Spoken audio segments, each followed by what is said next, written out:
नमस्कार जय जगन्नाथ सांग माने आज मु बनेबी राजमा। चलतु राजमा पाई मसला रेडी करनवा।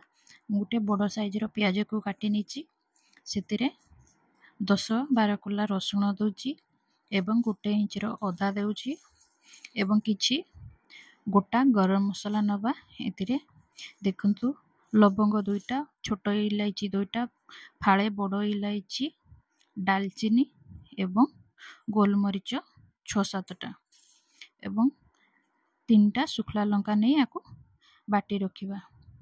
राजमा को मु राती रे भिजै देथिली, भलो भाबरे बतुरी जाइची एवं याकु धोईकी रखि नबा।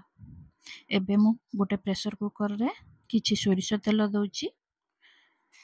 तेल गरम हे गला परे आमे एठी आधा चम्मच जीरा दे दबा। जीरा फुटी आसले एठी अल्प टिके हेंगो दउची, गोटे तेजपत्र दउची एवं बाटी रखिथिबा मसला गुडी को एठी दे दबा। ए मसला को देई भलो भाबरे मसला गुडी को कसी नबा। मु डायरेक्ट राजमा को न सिझे की डायरेक्ट प्रेशर रे ही बनेबी। तेणु मसला कसिबा भितरे मु गोटे टमाटो को भी काटी नेची, ताको मध्य बाटी आनिबा। ए टमाटो बाटटी को मसला रे देई कसी नबा। देखंतु मसला कसी गला परे एबे हमें पाउडर मसला एठी देई दबा। पाउडर मसला रे मु एठी जीरा पाउडर, धनिया पाउडर, लंका पाउडर एवं किछि गरम मसला एवं हळदी गुंड नेची। ए सबु देई मसला को भलो भाबरे कसी नबा एवं मसला टे मोर टिके लागी जाउथिबारु हमर टमाटो जो बाटी थिले ग्राइंडर रे सेथिरे मु किछि पानी देई धोईकी एठी देई दउची। मसलाटी एबे हेई गलानी। एबे चलंतु धोई रखिथिबा राजमाटी एठी देई दे।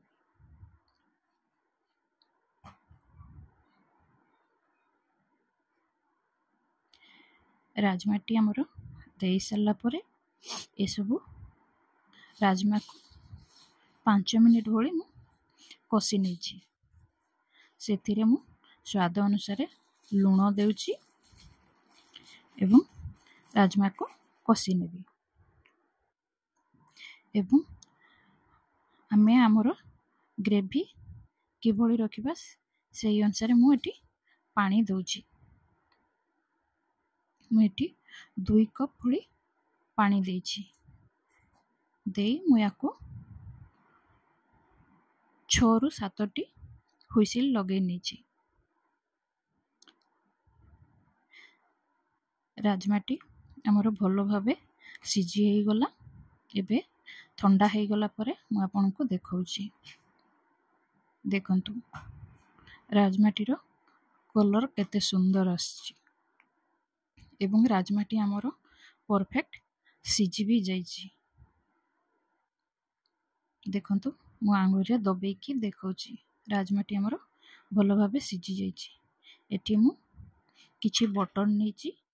बटर को एथिरे देई आ किछि समय फुटै नेबी। फुटेला परे हमरो राजमा रो बासना बहुत सुंदर आसीबो। एबे सर्व करबा आगरु मु आउ किछि बटर देकी सर्व करि नेबी।